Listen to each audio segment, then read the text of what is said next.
बिस्मिल्लाहिर्रहमानिर्रहीम। सातकैन education services. Assalamu alaikum dear students. This is for class 10 subject physics. Today we will start chapter number 12 and that is waves and sound. Session number 1 from book page number 225. In this chapter we shall study the wave phenomena and their manifestation in sound. What is wave? What is wave motion? How many types of waves? And some waves are visible and some waves are invisible. So we will discuss all these things in our chapter. So dear students, let's start our first topic, that is oscillations. Oscillation or vibration, the type of motion in which a body is moving around its mean position, that is a fixed point, is called oscillation or vibration. एक ऐसी vibration या oscillation किसे कहते हैं कि एक ऐसी body की मूवमेंट जो उसके दोनों तरफ हो, यानी एक मीन पोजीशन पे वो फिक्स है और जब उसको हम फोर्स अप्लाई करें तो वो अपनी आगे और पीछे टू एंड फ्रो पोजीशन पर घूमने लगेगा. For example simple pendulum swing. जब हम पार्क में जाते हैं और किसी झूले पे बैठेंगे स्विंग पर, तो कैसे हम उसे पुश करने पे, धक्का देने पे वो आगे और पीछे बराबर मूव करता है. ये नहीं कि वो सिर्फ आगे ही की तरफ जा रहा है, लेकिन but it will move to and fro about its mean position, जहां से वो स्विंग स्टार्ट होता है. इसी तरीके से मास स्प्रिंग सिस्टम है. इस तरीके से जब हम एक स्प्रिंग के साथ वेट अटैच कर दें तो उसमें डिस्प्लेसमेंट आती है, वो घूमता है और वो बराबर अपने आगे और पीछे दोनों तरफ स्प्रिंग मूव करेगा, इक्वल डिस्टेंस कवर करेगा और वो फिर वापस डिस्प्लेस होने के बाद वापस अपनी इक्विलिब्रियम कंडीशन या मीन पोजीशन पे आकर ठहर जाएगा. This type of motion is quite different from the translatory or rotatory motion.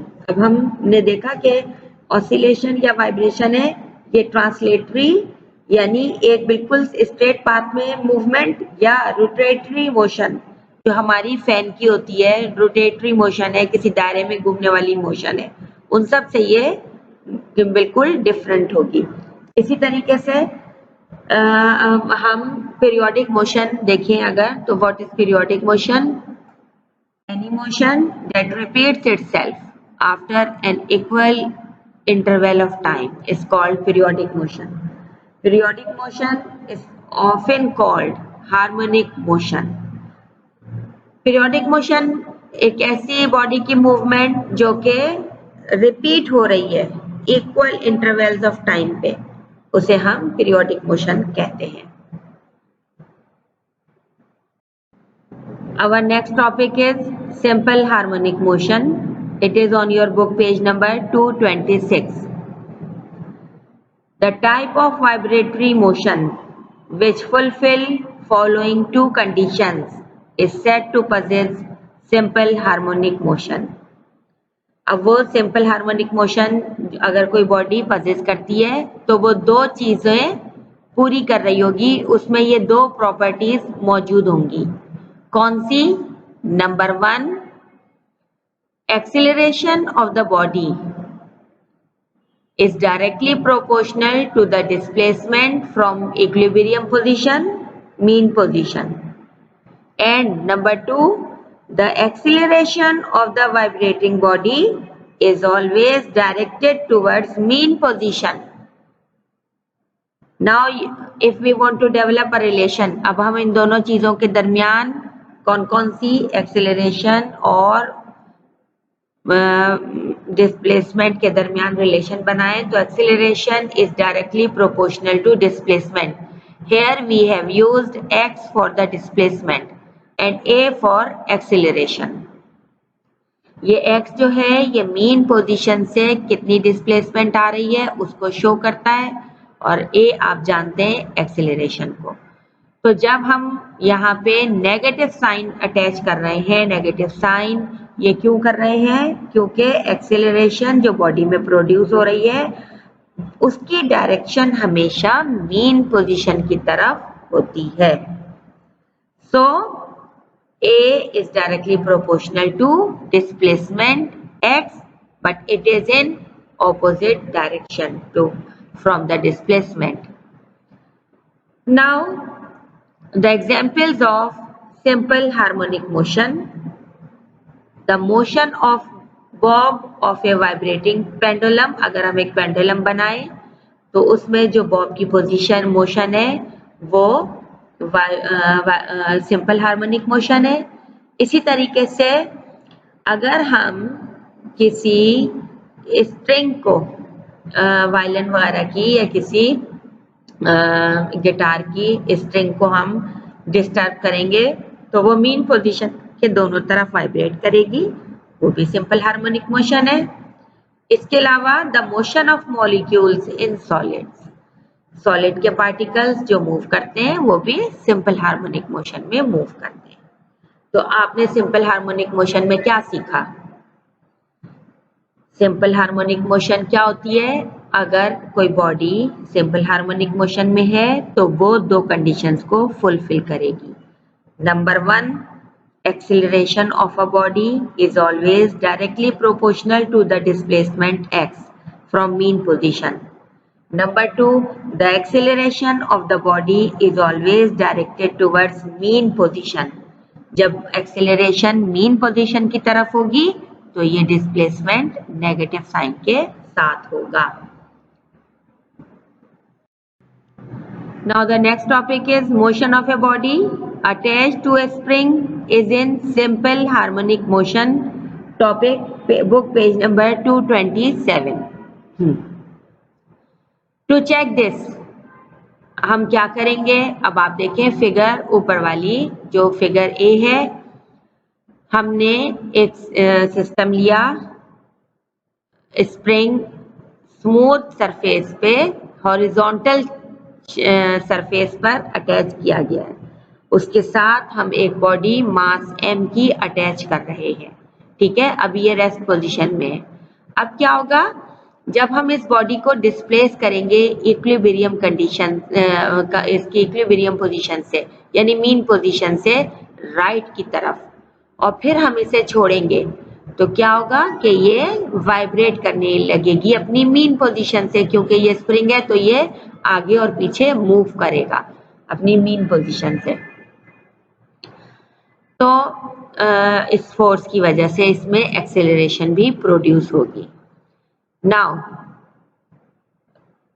According to Hooke's law, force is directly proportional to x, और जब हम सिंपल हार्मोनिक मोशन की बात करते हैं तो हम अप्लाइड फोर्स को नहीं देखते, हम रीस्टोरिंग फोर्स को देखते हैं।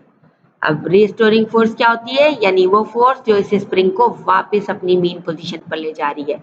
Look at this figure number 2, जो नीचे वाली फिगर है उसमें फोर्स F की डायरेक्शन देखिए आप किधर है?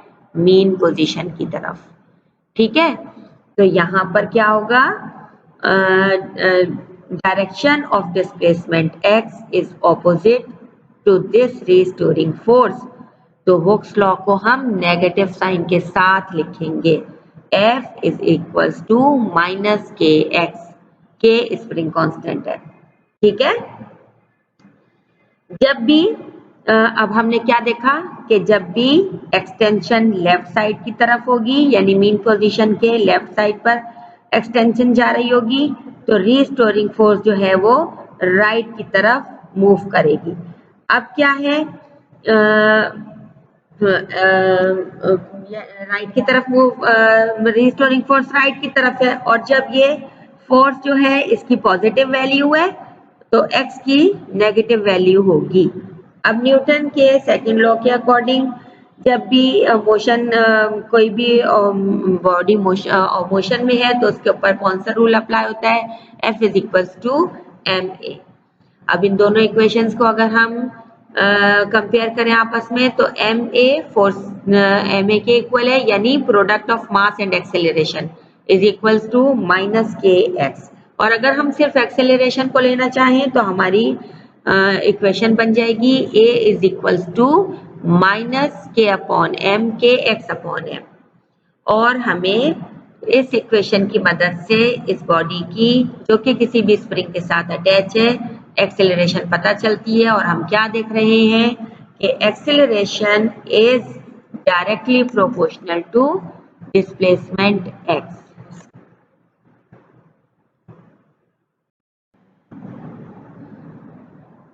Now we will define some important terms used in connection with simple harmonic motion. Topic from book page number 228. ये वो टर्म्स हैं जो कि जब भी हम सिंपल किसी बॉडी की बात करेंगे कि ये बॉडी सिंपल हार्मोनिक मोशन में, तो वहां पर हम ये सारी टर्म्स को इस्तेमाल करते हैं। ये सारी टर्म्स हमारे सामने आती हैं। कौन कौन सी? Vibration, time period, frequency. यानी अगर कोई बॉडी सिंपल हार्मोनिक मोशन में है तो वो कितनी वाइब्रेशंस उसमें आ रही हैं। अच्छा, वो वाइब्रेशंस आ रही हैं तो लाजमी वहां पे कोई ना कोई टाइम पीरियड भी इन्वॉल्व होगा कि वो वाइब्रेशन कितनी देर में हो रही है। फिर उसकी फ्रीक्वेंसी भी होगी कि अगर कोई बॉडी सिंपल हार्मोनिक मोशन में है तो उसकी फ्रीक्वेंसी क्या है। उसके बाद वो कितनी डिस्प्लेसमेंट, कितना एरिया कवर कर रही है टू एंड फ्रो में, उसमें कितना डिस्प्लेसमेंट आता है। इसके अलावा उसका एम्पलीट्यूड क्या है, उस डिस्प्लेसमेंट का एम्पलीट्यूड क्या है। ये सारी चीजें हम इंपॉर्टेंट टर्म्स में पढ़ेंगे from book page number 228 and 229। Number 1, vibration. Vibration क्या चीज है? Vibration means one complete round trip of A vibrating body around its mean position. यानी जब एक बॉडी को आप उसकी मीन पोजीशन से डिस्प्लेस करते हैं तो वो जब मीन पोजीशन से राइट हैंड की तरफ जाएगी, फिर वो वापस मीन पोजीशन से आके लेफ्ट की तरफ जाएगी और फिर लेफ्ट से वो वापस अपनी मीन पोजीशन पे आएगी। This is called one vibration. ठीक है, इसको हम वाइब्रेशन, वन वाइब्रेशन कहते हैं। Number 2, time period. It is time required to complete one vibration or oscillation. The time period, it is measured in second. अब ये एक कंप्लीट वाइब्रेशन को पूरा करने के लिए जितना टाइम रिक्वायर्ड होगा वो टाइम पीरियड है और हम इसे T से रिप्रेजेंट करते हैं। और इसका फॉर्मूला है time period is equals to time divided by number of vibration, और टाइम इसका यूनिट सेकंड होता है। Number 3, frequency. Number of vibrations executed by an oscillating body in 1 second is called as frequency. अब सबसे पहले number अपने जहन में लाइए, वाइब्रेशन। एक बॉडी वाइब्रेट कर रही है टू एंड फ्रो। एक वाइब्रेशन पूरा करने के लिए उसे जितना टाइम रिक्वायर्ड था वो टाइम पीरियड कहलाया जाता है। फ्रीक्वेंसी क्या होती है? Number of vibrations executed by an oscillating body in 1 second. एक सेकेंड में कितनी नंबर ऑफ वाइब्रेशंस वो बॉडी एग्जीक्यूट कर रही है, उन्हें फ्रीक्वेंसी कहा जाता है। अब इसे डिनोट किया जाता है स्मॉल f से, या ग्रीक लेटर आप देखें यहाँ पे v बना हुआ है। और इसका फॉर्मूला क्या है? Frequency is equals to number of vibrations per time, f is equals to 1/t। ठीक है, और ऐसा यूनिट इसका क्या है? वाइब्रेशन पर सेकेंड और साइकिल पर सेकेंड, और एक अलग वर्ड यूज किया जाता है हर्ट्ज, hz, हर्ट्ज। ठीक है, तो फ्रीक्वेंसी हो गई number of vibrations executed by an oscillating body in 1 second is called as frequency. Now what is the relation between time period and frequency? इन दोनों के दरमियान, टाइम पीरियड और फ्रीक्वेंसी के दरमियान क्या रिलेशन है? इन दोनों के दरमियान, टाइम पीरियड और फ्रीक्वेंसी के दरमियान रिलेशन है time period is equals to 1/f।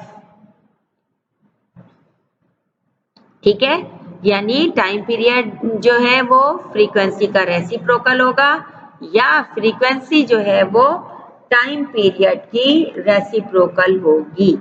Frequency जो है वो ऑसिलेशंस की दोनों एक दूसरे के रेसिप्रोकल होंगे। Time period is equals to reciprocal of frequency और frequency is equals to 1/t।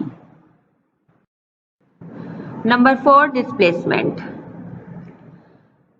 Displacement किसी भी वाइब्रेटिंग बॉडी, जो वाइब्रेटिंग बॉडी है वो अपनी मीन पोजीशन पे, रेस्ट पोजीशन पे है, जब आप इसको डिस्प्लेस करते हैं तो ये दोनों तरफ जितना डिस्टेंस कवर करती है, इसमें दोनों तरफ मीन पोजीशन से, इक्विलिब्रियम पोजीशन से ये राइट और लेफ्ट कितना डिस्टेंस कवर करेगी, वो डिस्प्लेसमेंट कहलाया जाता है।